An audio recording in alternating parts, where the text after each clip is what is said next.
It crept up quite quietly, and then slowly he kind of chipped away at that until he ended up ultimately with all the control of the money.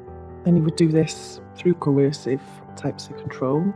If he wanted to sleep with me, he'd put a knife at the side of the bed. He used it as a threat or intended threat. He would do what he wanted to me against my wishes, even when there wasn't weapons there. It could be something small, over where to place a bin in the house, and perhaps half an hour later, he'd pull my dressing gown off, push me out the back naked, and shut me out there, lock me out the back, and I was pregnant.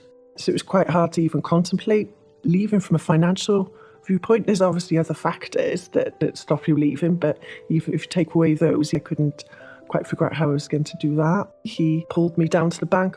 My baby was only a couple of days old, and he insisted I took out a loan. He knew when you were vulnerable. I couldn't stand on my own 2 feet. It was really, really, really difficult, and I did have help from my health visitor, who was absolutely amazing.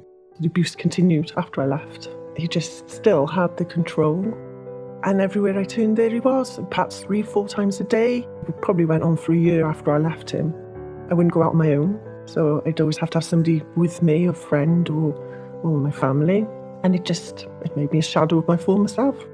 I'm part of Seeds, which is part of Welsh Women's Aid, and this empowers women to educate and change services. We can be used as advisors. I hadn't realised how impacting it had been on me. It affected literally everything, how jumpy I'd become. From the moment that I was properly free, it's been amazing, and it's been really, really empowering, and definitely Seeds is a big part of that. It can happen to absolutely anyone.